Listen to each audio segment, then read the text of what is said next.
Chile crece. Chile crece con la innovación, Chile crece con el emprendimiento, Chile crece con la educación.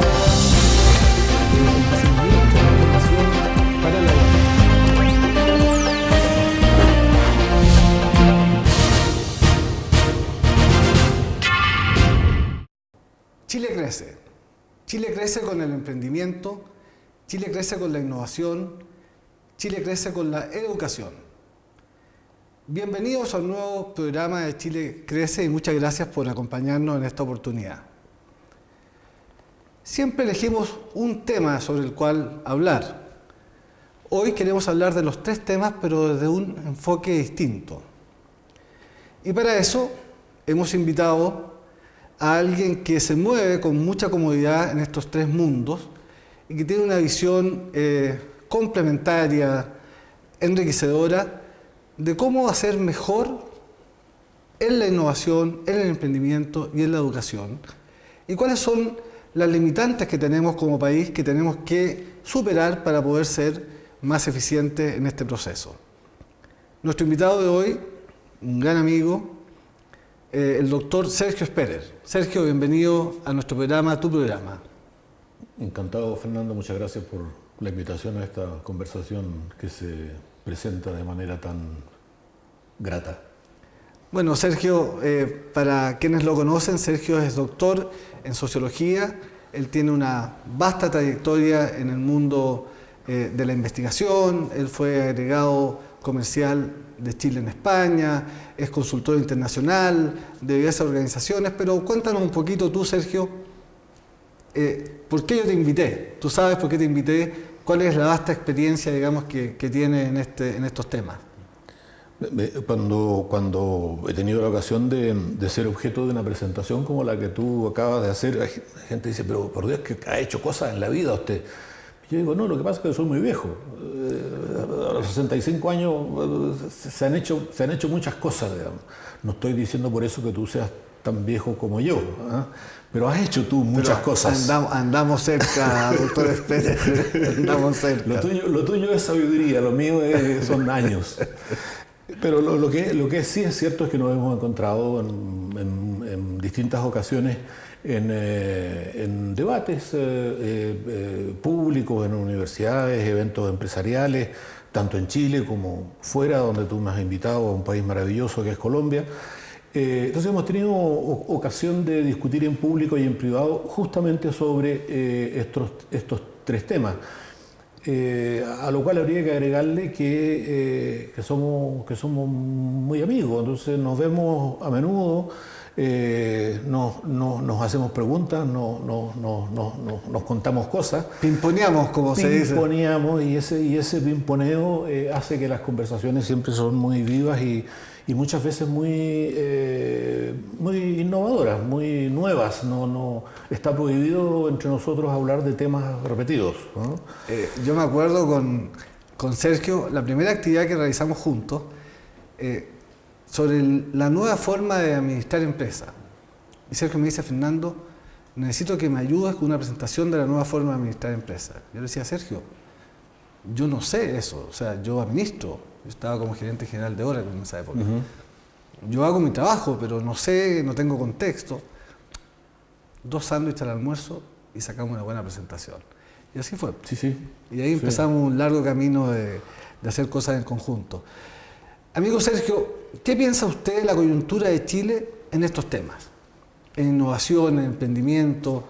Tú que has visto muchas realidades, que has vivido en Europa, que has estudiado en Europa, que has asesorado a muchos gobiernos en estos temas, ¿cómo sientes que está el país en innovación, en emprendimiento? A ver, malito estamos, atrasados estamos, faltos de idea estamos, ¿no?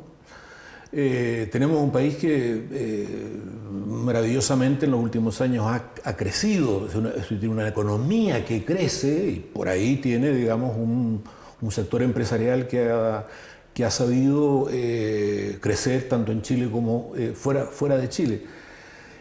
Pero Chile tiene un problema con la productividad, tiene un problema con el modo como usa sus recursos humanos fundamentalmente, cómo utiliza el conocimiento, cómo utiliza la educación, y lo que le dedica a estos ámbitos, digamos, para hacer que el país crezca y crezca de manera inclusiva, igualitaria, etc. Yo diría que Chile sigue siendo un país que le tiene miedo al riesgo, miedo a que las cosas salgan mal.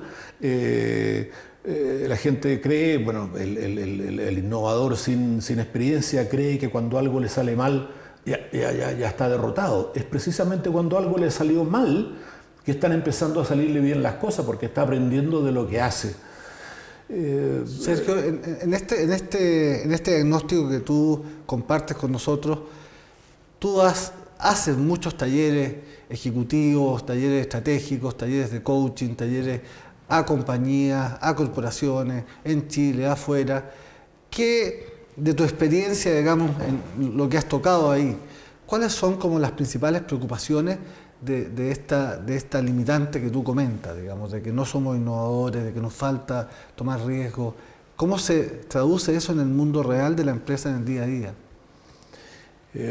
A ver, yo diría, por una parte está el que las cosas resulten bien y resulten pronto. O sea, los negocios se hacen corriendo. Lo que decía antes, quien no es que fracasara, quien tuvo un éxito limitado, es alguien que entra en pánico.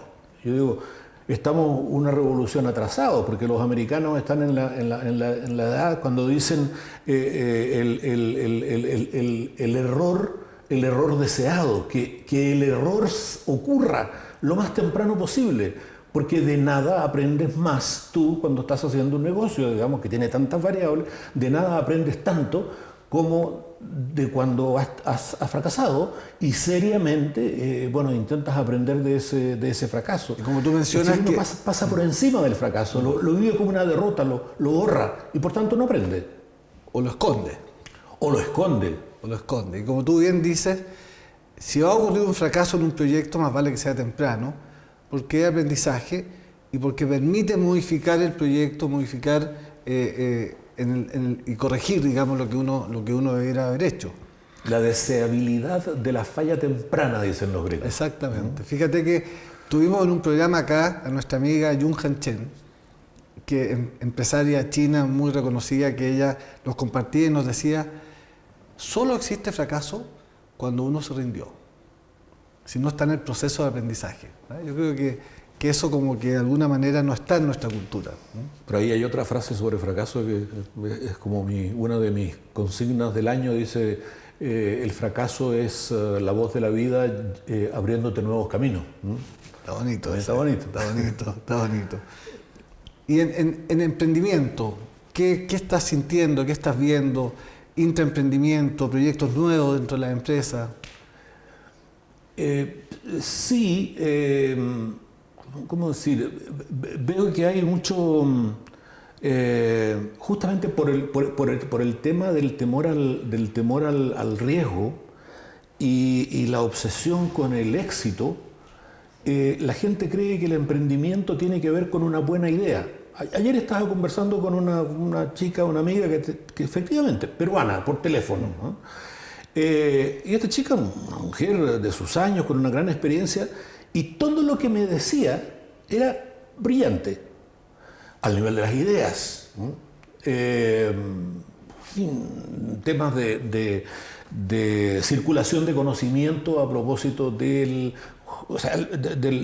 hacer negocios internacionales. Las ideas eran estupendas. Bueno, pero entonces me habla y le digo yo, oye, ¿y me puedes decir tú quién paga esto? Pero me dice, pero si esto es una investigación, o sea, alguien tiene que financiarla. Y yo, o sea, tú sigues en la academia. O sea, nosotros tenemos emprendedores de programa, tenemos emprendedores académicos, tenemos teóricos. Teóricos, tenemos emprendedores, con todo respeto, y me parece muy bien, pero tenemos emprendedores de Corfo.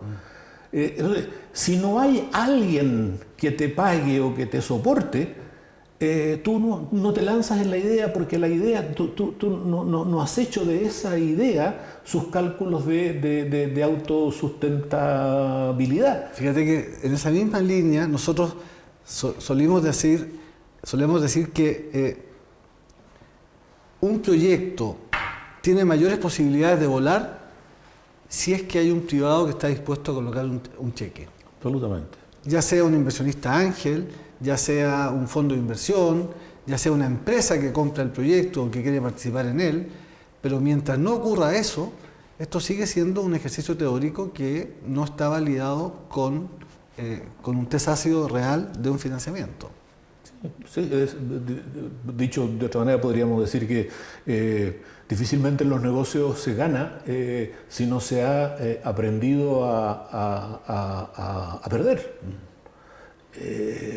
Porque el emprendimiento es la decisión de hacer algo que se hace cargo de algún problema existente o de alguna oportunidad que está ahí y que nadie atiende.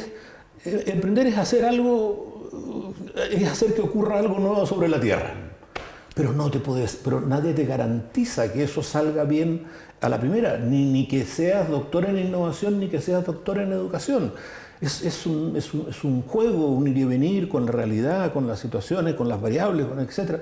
O sea, tienes que tener la disposición de que puedes pasar por el fracaso, puedes perder, pero no se viene el mundo abajo por eso. Digamos. Sergio, a ver, aquí te voy a provocar un poco, a ver si te llevo a ese tema. Y en la coyuntura actual, en el tema de educación, o sea, hay todo un tema de equidad, ¿cierto? Hay una discusión. Y en cuanto a la calidad, ¿qué ves tú que está pasando? ¿Qué ves que se puede hacer en esa conversación, en ese espacio? Mira, Fernando, yo te diría básicamente dos cosas. Una, para mí, y esto probablemente es una barbaridad que yo digo, y la digo con mucho gusto, es una barbaridad que digo frente a todos mis amigos especialistas en educación. La educación es el aula y punto. Lo demás es administración pedagógica, es soporte administrativo, es calidad de infraestructura, son leyes tales y cuales, pero lo que importa es el aula o un equivalente del aula. El proceso de aprendizaje. El proceso de aprendizaje. Y digo el aula, claro, por eso digo que es como lo más tradicional, pero lo central es el proceso de aprendizaje, cómo aprende una persona, cómo se vive el proceso de enseñanza-aprendizaje. Esa conversación, puede que sea mi ignorancia la que habla, pero esa conversación yo la encuentro perfectamente ausente de los grandes centros y de los cientos de miles de millones de pesos que con muy buena intención y con muy buen fundamento se están gastando. Pero no estoy seguro que esto, que como, no sé, un lego, un aprendiz de la calle ve, o sea... esto, el aula, la relación, lo que tiene que ver con el proceso de aprendizaje. Como dirían los colombianos, ¿se está rascando donde no pica? Yo creo que hay mucho de eso. Y sería, te voy a dar un dato que es abracadabrante, diría un amigo mío, muy llamativo. Hace algunos gobiernos atrás, pero estoy hablando de gobiernos de la Concertación, un ministro de Educación, tipo culto y muy leído, llega al ministerio y la reflexión que hace dice, bueno, aquí se ha gastado mucho dinero y los resultados son muy pocos. Lo que tú estás diciendo, es mucho dinero para poca calidad. ¿Qué pasa aquí? ¿Por qué alguien me puede explicar la brecha que hay entre lo cuanti y lo cualitativo, la inversión y el proceso de aprendizaje? Y le vienen todos sus expertos, ya verás que el cuento lo conozco de muy cerca, no estoy citando a nadie, esto yo lo viví. Y todos los expertos diciendo, pero ministro, este estudio. Pero espera un poquito, déjanos con la historia porque me interesa el resultado. Y queremos hacer una pequeña pausa para agradecer a quienes hacen posible que estemos aquí conversando con gente tan entretenida como Sergio, la consultora Berger y Berger, y la plataforma Galileo, la plataforma de aprendizaje, que le coloca métrica y resultados concretos a la calidad educativa. Si usted no conoce Galileo, lo invitamos a visitar su página web y a enterarse de cómo está afectando la calidad del aprendizaje en Chile y en Latinoamérica. ¿Qué es Galileo? Galileo es una plataforma educativa sobre Internet que funciona tanto a nivel escolar como universitario en entidades de diversos países de América Latina, evaluando, ejercitando, nivelando y gestionando las habilidades y conocimientos de los estudiantes. Galileo está presente en Chile, Colombia, México y Perú, y beneficia a más de 1,5 millones de estudiantes en todos los niveles, escolar y educación superior, entregando herramientas para un mejor desarrollo académico. Para quienes se unieron recién al programa, ya sea a través de la señal de TNE o a través de los canales de Renatel que tienen la gentileza de hacernos llegar la señal a todo Chile, estamos compartiendo sobre innovación, sobre emprendimiento, sobre educación con Sergio Sperer, doctor en sociología de la Sorbonne, una persona con una excelente trayectoria académica, pero también con una experiencia profesional en muchos países de la región y de Europa. Sergio, te cortamos justo Estaba contando una la anécdota del ministro que decía, bueno, hemos gastado tanto y no está pasando nada en la calidad. Claro, o sea, pagamos una barbaridad de dinero, digamos, en los temas de educativos, pero lo que cosechamos no se corresponde. Lo cualitativo no se corresponde con lo cuantitativo. Él, decía yo, pide una explicación, le pide a sus asesores, gente muy competente, que le expliquen por qué es esto. Se lo explican y el ministro dice, no me satisface la respuesta, esto no explica. Sigo sin entender. Sigo sin entender. Porque, en fin, aquí hay números, aquí hay gráficos, pero sigo sin entender. Le traen, cosa que había ocurrido hacía un par de meses, un informe de la Organización para la Cooperación y el Desarrollo Económico, digamos, el Novamás, ¿no es cierto?, al cual pertenece Chile ahora, están los países más modernos, más todo lo demás, y sale una cantidad de estudios, de variables, qué sé yo, tal, de por qué la educación está en la situación que está en Chile, etc. Y este buen ministro dice, mira, sigo sin entender. Bueno, por el camino, él tenía un amigo y tenía otro amigo, que era yo, pero le pide a mi amigo, que venía llegando de Europa, donde había estudiado los temas de mejoramiento de la calidad de los servicios. Y le dice, oye, él se llama Jean-Jacques Duard, ha sido subsecretario de varias cosas, sí, un tipo muy inteligente. Muy buen amigo nuestro, Jean-Jacques. Entonces, el ministro era Sergio Vitar. Sergio le dice a Jean-Jacques, le dice, oye, ¿y esas metodologías participativas que tú me contabas, que daban cuenta de lo cualitativo y no de lo cuantitativo, podríamos aplicar eso para que esta pregunta mía tuviera una respuesta como la que yo ando buscando, una respuesta cualitativa? Puede ser buena, puede ser mala, pero que sea cualitativa. Y Jean-Jacques le dice que sí, Jean-Jacques me llama, yo ahí un poco mis expertizajes participativos, de taller, de que sí, hicimos toda una cosa. Mira, cuento corto. Todos los especialistas le hicieron una lista de 10 temas que, según ellos, eran los principales temas que explicaban las restricciones, la brecha cualitativa, basados en la OCDE, basados en los propios estudios del ministerio, basados en todo. Unos 10. En las dinámicas conversacionales que se hacían en regiones, dinámicas presenciales donde había bastante gente y tal, había una conversación que siempre la abría el ministro. Entonces, mi buen amigo Sergio Vitar hacía esta presentación, que se la preparábamos nosotros con base a estos supuestos que los especialistas nos habían dado. Y pasó que en los 5 casos en los cuales se hizo un ejercicio de recogida de opinión directa participativa, donde había estudiantes, profesores, sostenedores, etcétera, toda la comunidad educativa, en todos esos, en esos 5 casos, 2 tercios de los participantes dijeron que el tema central que explicaba la mala calidad de la educación no estaba por de pronto en ninguno de los estudios que le habían sido sometidos al ministro. Era un no conocido. ¿Y cuál era el tema? Obvio, dice uno, pues la relación entre la familia y la escuela. La mala calidad de la relación entre la familia y la escuela que tiene muchos entrantes y salientes, en fin, es todo pero hay que trabajarlo y que todo lo demás. Pero lo dramático es que la más alta intelectualidad chilena e internacional que estudiaba la educación en Chile no ponía el dedo en el tema que, a juicio de que puede que estén equivocados, pero a juicio del que vive el proceso educativo es lo central. Estamos hablando de la época del presidente Frey, porque ahí Sergio Vitar fue ministro de Educación. No recuerdo bien, la verdad. Yo creo que sí, porque fue. Sí. Yo estaba en Chile y me invitaron. Yo participaba en un grupo de gente de tecnología de información para apoyar el proceso educativo.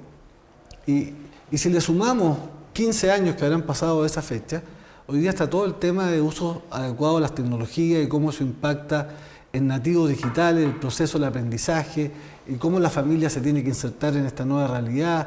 O sea, hay todo un mundo en calidad educativa que yo concuerdo contigo que en general los opinólogos de la educación sale la prueba Simpson y todos son entrevistados, pero no hay propuestas concretas que apunten hacia el tema de la calidad. Ahí tenemos un desafío pendiente y de hecho uno de nuestros patrocinadores, que es Galileo, tiene mucho que decir en eso de calidad educativa y mejora cualitativa y cuantitativa en cuanto a la adquisición de conocimiento. Ahora, en el tema te quiero llevar a otro tema, Sergio, el tema de tu y gracias por compartirnos esta anécdota que es muy decidora, porque yo creo que la realidad sigue siendo la misma. Estamos hablando digamos, del escenario, pero no estamos hablando del actor principal, que es la calidad educativa, la métrica y cómo el niño aprende más y se prepara para este siglo XXI que es tan distinto. En lo que tiene que ver con tus talleres, con empresas, ¿qué es lo que está pasando dentro de la empresa? O sea, ya dentro de los ejecutivos, empleados de la empresa, hay espíritu innovador, se nota esta carencia de cierta sofisticación que tiene que haber, o las empresas logran nivelar a su gente, hay preocupación, planificación de recursos humanos. ¿Cómo estás viendo la cosa ahora intraempresa? Incluyendo instituciones del Estado. Tú has asesorado varias, digamos, instituciones del Estado. En ambos casos, Fernando, yo creo que hay de dulce y de agraz, o sea, de bueno y de no tan bueno. Yo creo que el alto ejecutivo chileno es una persona que tiene conciencia de estar viviendo un momento excepcional. No vamos sería un poquito largo decir por qué es un momento excepcional, pero es un momento excepcional en términos de oportunidades. Estamos hablando de lo privado y lo público, ejecutivo, de ambos. ¿no? Y de la posibilidad de cooperación. Digamos que el 1 de mayo pasado hubo dirigentes del empresariado chileno, de la Confederación de la Producción y el Comercio, que llevaron sus saludos a los sindicatos, a la CUT, a los trabajadores. Eso no ha ocurrido en la historia de Chile, yo no sé, nunca. O sea, hay un espíritu de comprensión recíproca, de conversación. O sea, aquí nadie tiene toda la razón, unos tienen una parte. Yo creo que hay en eso esa dirección del empresariado chileno es una dirección profundamente innovadora y la adecuación a los tiempos se decía antes, de las cúpulas, no sé si bien o mal dicho, de las cúpulas empresariales, yo lo encuentro extraordinariamente positivo. Y tú escuchas también los tonos, los acentos del movimiento sindical, por ejemplo, y es otra cosa que hace 5 o 10 años.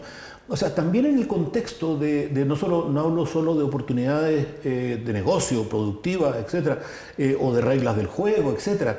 Yo soy de los que cree que la reforma tributaria es absolutamente fundamental, que es un esfuerzo mínimo, y que puede efectivamente cambiar todos los temas de los cuales estamos hablando. Con 8.000 millones de pesos se hacen la parte que le corresponde al Estado. Ojalá fueran de pesos, son de dólares. ¿Perdón? Son 8.000 millones de dólares. 8.000 millones de dólares. Hay una pequeña diferencia. Yo ya después de 2 me mareo con los números.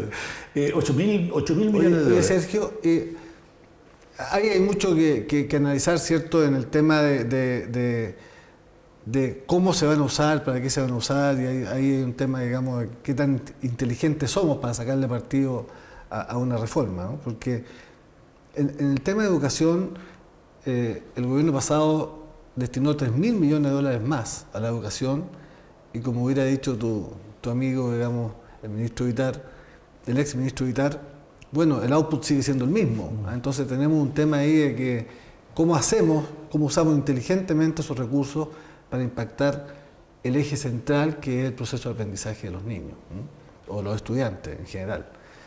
Ahora, llevándote a otro tema, Sergio. Si me puedo, un pequeño inciso ahí, Fernando. Yo creo que ahí la gran alianza es entre el estudiante, digamos, Galileo, por decir, o sea, la tecnología moderna, y la familia. Tú sabes que el mundo evangélico, puesto que estamos en casa, tiene una dinámica de funcionamiento familiar mucho más integrada, mucho más familia, donde el alcoholismo prácticamente no existe, el carrete de mal tono y la droga tampoco, y por tanto la vida de familia hace que están en casa, en un espacio común, mucho más todos los integrantes de la familia. Y en ese ambiente, sea mirando televisión o lo que tú quieras, en ese ambiente el proceso de aprendizaje del estudiante es rapidísimo. Claro, o sea, tú tienes Galileo, el joven, motivado, y la familia que lo aplaude. Pones Galileo y Vitar juntos, digamos, más esta dinámica de familia. Tú sabes que Galileo tiene una propuesta muy interesante que apunta justamente a eso. Si solo hay un computador por niño, la brecha dentro del hogar aumenta, porque el niño se va preparando cada vez más, pero los padres van quedando con rezagos de aprendizaje, lagunas de un sistema educacional que fue lo que les pudo entregar. Que hace una brecha. Y de hecho, la oferta de Galileo es justamente cambiar el tema de un computador por niño a un computador por familia, donde el adulto se nivela en sus competencias básicas y los estudiantes de educación superior o educación escolar van acompañándose y nivelándose, digamos. Entonces, cambia la dinámica familiar, ¿no? O sea, logra una integración más que... Lo que yo conozca de estudios de realidad al respecto te da toda la razón, Fernando. Toda la razón. No, es eso, no llevar a los jóvenes a no sé dónde, a grandes tecnologías y grandes historias, no, es mucho más sencillo. Es cambiar la dinámica familiar. Es cambiar la dinámica familiar. Y que sea un proceso, y que ahí se genere un proceso de aprendizaje y con un uso inteligente de la tecnología, que es lo que nos ha faltado. Y yo diría que los que hemos tenido años en la industria tecnológica somos corresponsables de eso. Sergio, antes de terminar, nos queda un par de minutos. Sergio Sperer, ¿en qué está hoy día? Jubilándome. Jubilándose. Jubilándome. Bueno, o sea, como decía un amigo mío, jubilándose es entrar a la etapa del júbilo. Es un proceso, claro, es un proceso complicado, te cambia la percepción de las cosas. Yo no le tengo para nada a los amigos que te dicen, no, tenéis que prepararte porque esto te aburre. No, yo siento un gran sentido de libertad y de levedad. Ahora, si tú me preguntas qué voy a hacer, no sé. Pero bueno, desde esa libertad voy a hacer algo distinto a lo que estaba haciendo. Sí, usted es un pozo tremendo de sabiduría, amigo Sergio, así que seguro que le van a llover las peticiones para que apoye muchos proyectos estratégicos. Y espero que me invite a programas como este para hablar de estas cosas a lo largo de la vida. Muchas gracias, Sergio, por acompañarnos. Muchas gracias, Fernando, y felicitaciones por este muy buen programa. Y gracias a nuestros telespectadores por acompañarnos en esta conversación. Hasta una próxima.